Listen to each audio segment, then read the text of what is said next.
Hello friends, subscribe my YouTube channel study world data and press the bell icon button ताकि आने वाली video आपको जल्द से जल्द मिल सके।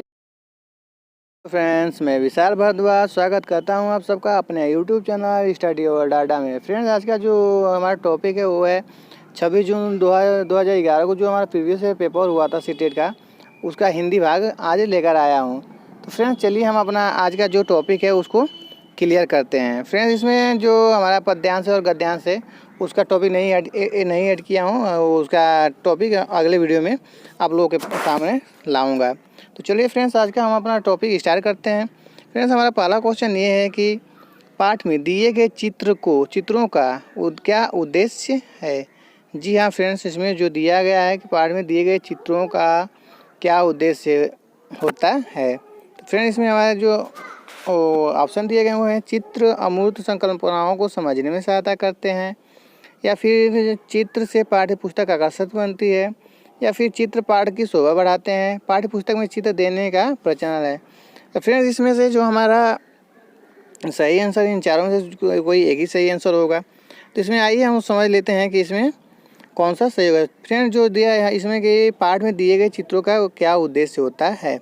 तो फ्रेंड, जो हमारे पाठ में जो चित्र दिए गए होते हैं वो चित्रों से पाठ्य पुस्तक आकर्षित बनती है, ये तो होता है फ्रेंड्स, लेकिन ये हमारा पूर्णतः सही नहीं है।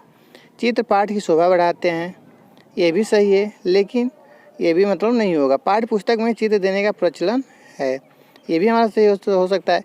लेकिन फ्रेंड्स, इसमें जो हमारा जो क्वेश्चन होता है इसमें जो हमारा सबसे जो वेस्ट होता है कोई आंसर, उसको हमको देना पड़ता है। तो फ्रेंड्स, हमारा जो इसमें का हमारा सही आंसर हो जाएगा वो है, तो फ्रेंड्स हमारा जो सही आंसर हो जाएगा वो होगा चित्र अमूर्त संकल्पनाओं को समझने में सहायता करते हैं। तो हमारा सही आंसर हो जाएगा ऑप्शन नंबर ए। फ्रेंड्स, दो अर्थ होते हैं, मूर्त और अमूर्त। चलिए फ्रेंड्स, हम अपना अगला क्वेश्चन देखते हैं। भाषा के अभिव्यक्तात्मक कौशल हैं सुनना एवं पढ़ना, सुनना एवं बोलना, बोलना एवं सीखना, पढ़ना और लिखना। फ्रेंड्स, इसमें हमारे जो कौशल होते हैं वो हमारी भाषा के 4 कौशल होते हैं, जिसको हम शॉर्टकट में सुबो,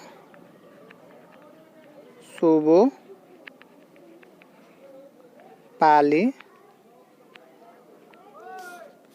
जो हमारा कौशल है वो 4 प्रकार के कौशल होते हैं। जैसे होता है सुबो और पाली, यानी कि सु का मतलब सुनना, बो का मतलब बोलना, पा का मतलब पढ़ना और ली का मतलब लिखना। तो फ्रेंड्स, ये हमारे 4 कौशल हैं। तो फ्रेंड्स, इसमें से जो हमारे प्रथम 2 कौशल होते हैं, जो सुनना और बोलना होता है, ये अंतिम 2 कौशलों को अभिव्यक्तात्मक कौशल है। तो फ्रेंड्स, हमारा इसमें का जो हमारा सही आंसर हो जाएगा वो हमारा होगा बोलना एवं सीखना। जी हाँ फ्रेंड्स, जो हमारा सही आंसर होगा वो होगा बोलना एवं सीखना। तो हमारा राइट आंसर जो होगा 3 होगा, क्योंकि फ्रेंड जो होता है सुनकर एवं पढ़कर अर्थ ग्रहण किया जाता है, जबकि बोलना और लिखना अभिव्यक्ति में सहायक है। भाषा के चारों कौशल परस्पर जो होते हैं अंतर संबंधित होते हैं, क्योंकि अगर हमें कोई भी कौशल अगर मान लीजिए हमें अपने अंदर लाना होगा तो उससे पहले क्या करना पड़ेगा, उसे ध्यान से सुनना पड़ता है पहले, फिर धीरे धीरे बोलने की हम आदत डालते हैं, फिर उसके बाद पढ़ने की आदत डालते हैं, फिर उसके बाद लास्ट में जो होता है उसे लिखने का काम करते हैं। तो फिर हमारा जो सही आंसर हो जाएगा वो होगा राइट, जो हमारा आंसर होगा वो 3। चलिए फ्रेंड्स, हम अपना नेक्स्ट क्वेश्चन देखते हैं। प्राथमिक स्तर पर कौन सा भाषा शिक्षण का उद्देश्य नहीं है। फ्रेंड्स, इसमें जो हमारा जो पूछा है, इसमें जो हमारे नकारात्मक क्वेश्चन होते हैं उनको पहले हम ध्यान से देख लेते हैं। तो जो हमारे नकारात्मक क्वेश्चन यहाँ पे नहीं है, तो फ्रेंड्स अगर आप एग्ज़ाम देने जा रहे हैं और मान लीजिए कि इसमें जो नहीं है उस पर ज़रूर आप टिक लगा लीजिए, फिर उसको गोला पार लीजिए ताकि आपका ध्यान उस पर रहे। क्योंकि ऐसा होता है कि हम कभी कभी नकारात्मक क्वेश्चन को सकारात्मक समझ लेते हैं। तो हमारा जो क्वेश्चन है उसमें जो बोल रहा है प्राथमिक स्तर पर कौन सा भाषा शिक्षण का उद्देश्य नहीं है। तो फ्रेंड्स, इसमें हमारे 4 ऑप्शन है। पहला ऑप्शन है विभिन्न संदर्भों में भाषा का प्रभावी प्रयोग करना। फ्रेंड्स, जैसे कि मान लीजिए कि हम विभिन्न टॉपिक पे या विभिन्न बातों पे अपना जो संदर्भ प्रस्तुत करते हैं। और उसके प्रश्न में हमारा जो अगला दे रहा है कि स्पष्टता एवं आत्मविश्वास के साथ अपनी बात कहना है, वर्णमाला को क्रम से कंठस्थ करना या ध्वनि संकेत चिन्हों का संबंध बनाना। तो फ्रेंड्स इसमें से जो हमारा राइट आंसर होगा वो हमारा तो होगा 3, वर्णमाला को क्रम से कंठस्थ करना। फ्रेंड्स जैसा कि इसमें होता है, जो जैसे हमारे जो प्राथमिक स्तर पर भाषा जो शिक्षण का उद्देश्य होता है वो बच्चों में कौशल विकसित करना होता है, जिसके द्वारा वो मौखिक या लिखित रूप से व्यक्त किए गए विचारों को ग्रहण कर सके। यहाँ यह आवश्यक नहीं है कि बच्चा जो वर्णमाला को क्रम से कंठस्थ करे, उनके लिए वर्णमाला का पहचान अधिक आवश्यक है। तो फ्रेंड्स हमारा जो राइट आंसर हो जाएगा वो होगा हमारा 3। चलिए हम अपना अगला क्वेश्चन देखते हैं। उपचारात्मक शिक्षण की सफलता निर्भर करती है उपचारात्मक शिक्षण की सामग्री पर या भाषिक नियमों के ज्ञान पर, समय व अवधि पर, समस्या के कारणों की सही पहचान पर। फ्रेंड्स इसमें जो हमारा क्वेश्चन पूछ रहा है उपचारात्मक शिक्षण की सफलता निर्भर करती है। तो फ्रेंड्स इसमें से जो हमारा जो उपचारात्मक शिक्षा की सफलता निर्भर करती है वो समस्या के कारण की सही पहचान करने पर। जी हाँ फ्रेंड्स, जैसे कि हमारी जो समस्या होती है, जो बच्चों के अंदर समस्या होती है उनका निदान तभी किया जाता है जब उनकी समस्याओं का हम पहचान लें। अगर उनकी समस्याओं को हम नहीं पहचान पाएंगे तो उनकी समस्याओं का कारण का निदान करना हमारे लिए बहुत ही कठिन हो जाता है। तो फ्रेंड्स ये जो होती है समस्याओं के कारण का सही पहचान करना, ये प्राथमिक स्तर पर बहुत ही ज़रूरी होता है। फ्रेंड्स हमारा जो अगला क्वेश्चन है, भाषा कौशल के संदर्भ में कौन सा कथन उचित है। जी हाँ फ्रेंड्स, भाषा कौशलों के संदर्भ में कौन सा कथन उचित है। फ्रेंड्स जो दिया है, भाषा कौशल के विकास में अभ्यास की अपेक्षा भाषिक नियमों का ज्ञान जरूरी है। तो फ्रेंड्स ये तो हमारा ऐसे ही गलत हो जाएगा, क्योंकि भाषा कौशल के विकास में अभ्यास का जो नियम होता है वो उतना जरूरी नहीं होता है। फिर हमारा जो अगला ऑप्शन है वो है विद्यालय में केवल पढ़ना लिखना कौशलों पर ही बल देना चाहिए। फ्रेंड्स ये भी गलत है हमारा, क्योंकि बोलना लिखना पढ़ना सुनना इस चारों पे हमें बल देना पड़ता है। बच्चे केवल सुनना बोलना पढ़ना लिखना कौशल क्रम से ही सीखते हैं। फ्रेंड्स ये भी गलत है, क्योंकि जो बच्चा होता है वो मान लीजिए कि या पहले अलग अलग जो बुद्धि होते हैं वो उसमें से मान लीजिए कोई पहले बोलना सीखता है, कोई बाद में सीखता है, कोई पहले ही लिखना सीखता है, कोई बाद में फिर उसको पढ़ना सीखता है। तो फिर ये भी हमारा जो होता है वो गलत होता है। फिर हमारे जो तीनों जब गलत हो जाएंगे तो हमारा जो सही आंसर हो जाएगा वो होगा भाषा के चारों कौशल परस्पर अंतर संबंधित हैं। जी हाँ फ्रेंड्स, जो हमारे जो भाषा के 4 कौशल हैं, यानी कि सुनना, बोलना, पढ़ना और लिखना। फिर जो ये हमारे 4 कौशल होते हैं ये अंतर संबंधित होते हैं। फिर हमारा जो राइट आंसर हो जाएगा वो होगा डी, 5 का डी। चलिए फ्रेंड्स हम अपना अगला क्वेश्चन देखते हैं। एक बहुसांस्कृतिक कक्षा में आप एक भाषा शिक्षक के रूप में किस बात को अधिक महत्व देंगे।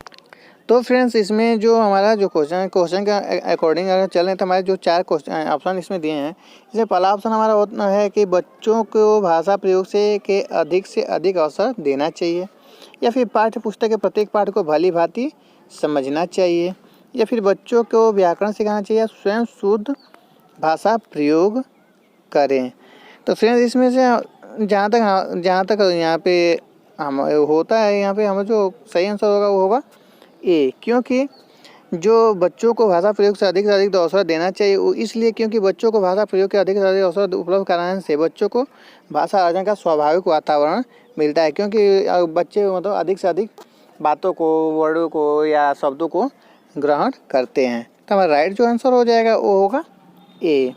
चलिए फ्रेंड्स हम अगला क्वेश्चन देखते हैं। हिंदी की कक्षा में प्रायः हिंदीतर भाषी बच्चे हिंदी सीखने में अनेक कठिनाइयों का सामना करते हैं, क्योंकि इसमें जो हमारे ऑप्शन दिए हैं वो 4 ऑप्शन हैं। पहला ऑप्शन है प्रायः हिंदी और उनकी जो मातृभाषा की संरचना में अंतर होता है, वे मन लगाकर हिंदी नहीं सीखते, हिंदी सीखने के प्रति उनमें अरुचि होती है, हिंदी बहुत ही कठिन भाषा में है।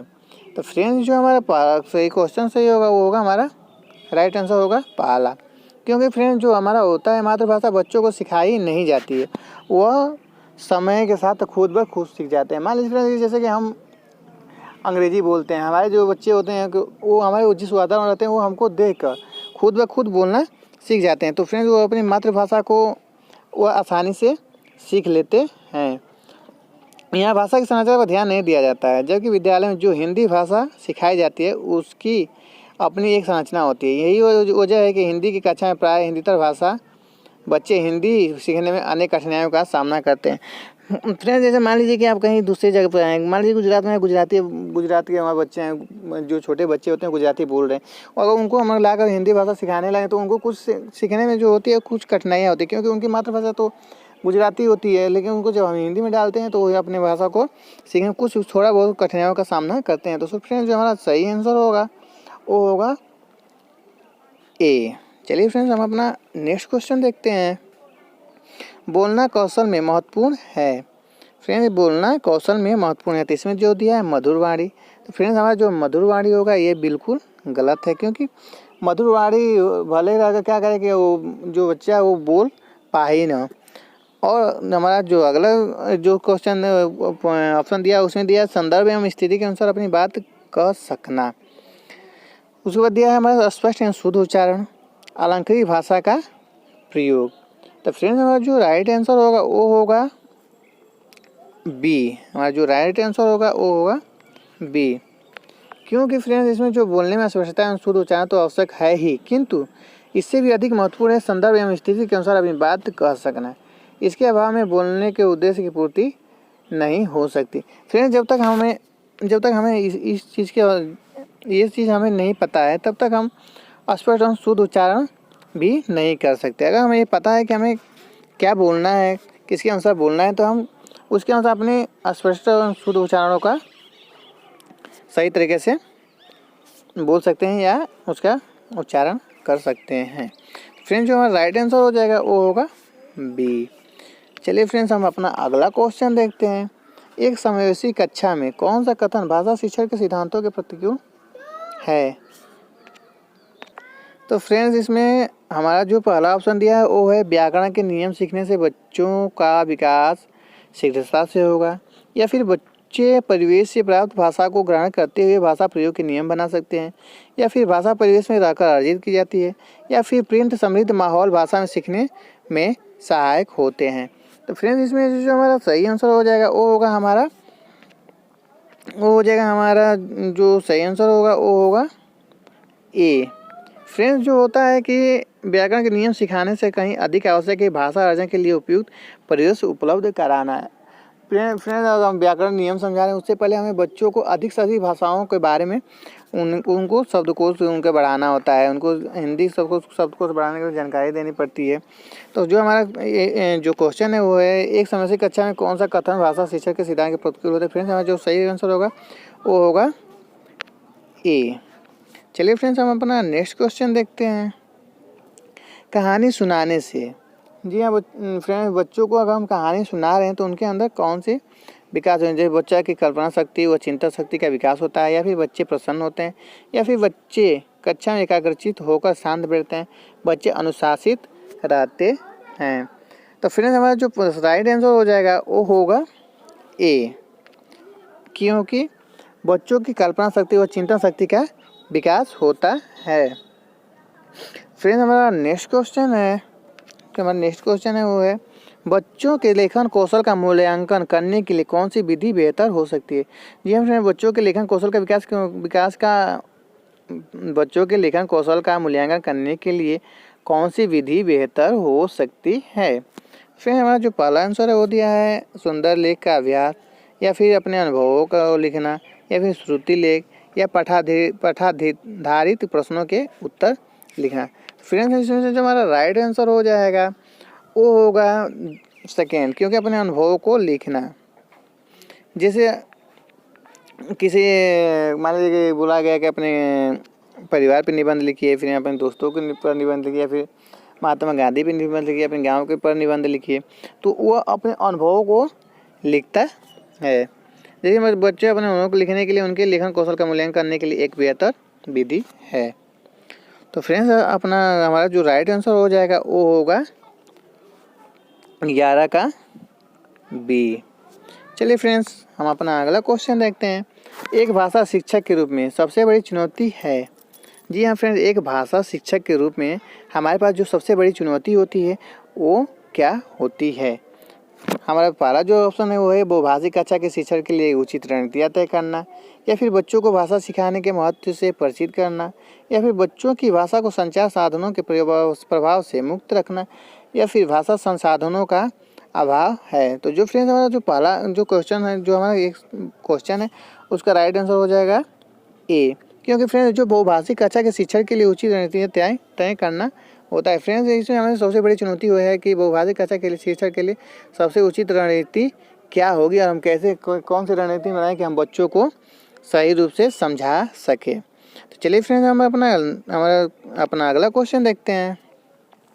भाषा शिक्षण में पाठ्य पुस्तक है अनावश्यक है, ये एकमात्र संसाधन है, ये साध्य है या फिर साधन है। तो फ्रेंड्स हमारा जो राइट आंसर हो जाएगा वो होगा 4, क्योंकि ये जो है पुस्तक होती है वो एक प्रकार की साधन होती है। चलिए फ्रेंड्स हम अपना अगला क्वेश्चन देखते हैं। गृह कार्य के बारे में कौन सा कथन उचित है। जी हाँ फ्रेंड्स, गृह कार्य के बारे में कौन सा कथन उचित है। पहला है गृह कार्य देना अति आवश्यक है, या फिर गृह कार्य अभिभावकों को व्यस्त रखने का उचित साधन है। फ्रेंड्स जिसमें इसमें जो हमारा जो क्वेश्चन है वो उसके अकॉर्डिंग हमारा पहला जो ऑप्शन होगा वो बिल्कुल गलत है, क्योंकि गृह कार्य देना अति आवश्यक बिल्कुल नहीं है, क्योंकि हम गृह कार्य दे भी सकते हैं या फिर गृह कार्य नहीं भी दे सकते हैं।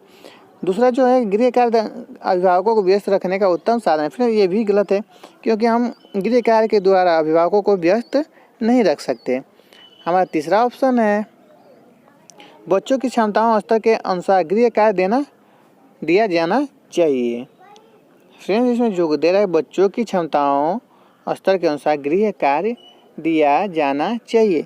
फ्रेंड्स ये हमारा जो आंसर होगा ये बिल्कुल सही होगा, क्योंकि मान लीजिए फ्रेंड्स जो बच्चा 1 में पढ़ रहा है, अगर हम उसको कक्षा 5 का गृह कार्य दे दिए तो वो नहीं सॉल्व कर पाएगा। लेकिन अगर 1 में पढ़ रहा है, अगर 1 में पढ़ रहा है और हम कक्षा 1 में पढ़ रहा है उसका एक ही क्वेश्चन दें तो उसको आसानी से कर ले जाएगा। तो फ्रेंड्स इसमें जो हमारा सही आंसर हो जाएगा वो होगा सी। तो बच्चों की क्षमताओं के स्तर के अनुसार गृह कार्य दिया जाना चाहिए। फ्रेंड्स हम अपना अगला क्वेश्चन देखते हैं। प्राथमिक स्तर पर बच्चों की भाषा शिक्षा के संदर्भ में कौन सा कथन असत्य है।